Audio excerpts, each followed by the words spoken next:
হযরত আলী রাদিয়াল্লাহু তাআলা আনহুর কাছে কেউ গিয়ে জিজ্ঞেস করছে, হযরত তাকদীর কি একটু বুঝাই দেন তো, এটা তো বিরাট পেরেশানির জিনিস। এই তাকদীর বুঝতে গিয়ে তো বড় মুসিবতের ভিতরে পড়তেছি, কারণ আল্লাহর হুকুম ছাড়া কিছু হয় না। আল্লাহ সাহায্য না করলে নেক কাজ করতে পারবো না।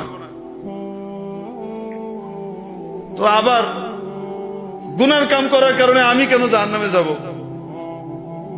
এটা আল্লাহর হুকুম, এই করতেছি, এই মুসিবত বুঝবো কেমনে? হযরত আলী রাদিয়াল্লাহু তাআলা তাকে প্রথমে বললেন, বাহরুন আমিকুন লা তারিজু, তাকদীর এমন এক গভীর সাগর, তল খুঁজে পাবা না, ডুব দিও না। আল্লাহ নবী যা বলছে অট্টুকের উপরেই থাকো, বিশ্বাস করো, বাস। আল্লাহকে ভালোবাসো, মহব্বত করো, আল্লাহ যা কইছে তাই আমি মানি, এটার উপরে থাকো, বেঁচে যাবা। অনেক সূক্ষ্ম জিনিস তোমার মাথায় ঢুকবে না। তরিকুন মুদলিমুন লা তাসলুকহু, অন্ধকার রাস্তা, হাঁটতে যাও না, খাদে পড়বা, লাইট নাই, গর্তে বেড়ে যাবা, ম্যানহোল দিয়ে তলায় বেড়ে যাবা, তলায় বেড়ে বুড়িগঙ্গায় বেরিয়ে যাবা। বুঝেননি? তাও একটু যদি বুঝাই দিতেন। আচ্ছা ঠিক আছে, দাঁড়াও। দাঁড়াইস, এক পা উঠাও, উঠাইছি, আরেকটা উঠাও।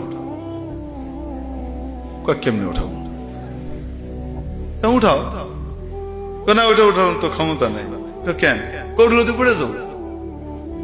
এই তাকদীর, এটাই হলো তাকদীর।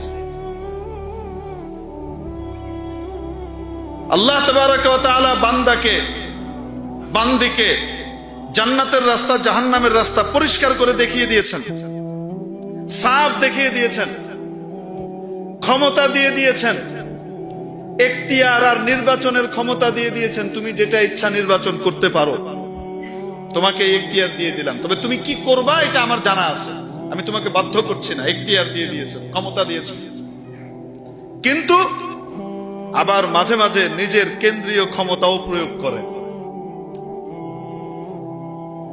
বান্দা, তুমি যদি নেক কাজ করতে চাও, আমি তোমাকে হেল্প করব, আমার হেল্প ছাড়া তুমি পারবা না। আর যদি তুমি মন্দ কাজ করতে চাও, আমার ক্ষমতা আছে বাধা দেওয়ার, কিন্তু আমি বাধা দিব না। কারণ পরীক্ষার হল, তুমি উল্টা লিখতেছো, পরীক্ষক বলবে না উল্টা কেন লেখো, বলেন না কেন, তোমার এখতিয়ার। কিন্তু আল্লাহ তাবারাক ওয়া তাআলা ক্ষমতা রাখেন কি রাখেন না, বাধা দেওয়ার ক্ষমতা রাখেন কি রাখেন না, মাঝে মাঝে এটা প্রয়োগ করে দেখান যে আমি ক্ষমতা রাখি। বান্দা গুনাহের জন্য সর্বোচ্চ চেষ্টা করে সে সবকিছু রেডি করে তৈরি করে রেখেছে, আল্লাহ তাআলা চাচ্ছেন সে যেন গুনাহটা না করে। আল্লাহ তাআলা তার কুদরতি ক্ষমতা খাটান, তার ইচ্ছা ফেলিওর হয় এবং সে গুনাহটা করতে পারে না। বলেন না কেন? হয় কি হয় না? তাহলে পূর্ণ ক্ষমতাও দেন নাই, আবার একদম ক্ষমতাহীন বানান নাই, এর নামই তাকদীর। আমরা বিশ্বাস করি কি করি না? ওয়াল কদরি খায়রিহি ওয়া শাররিহি মিনাল্লাহি তাআলা ওয়াল বাসি বাদাল মাউত।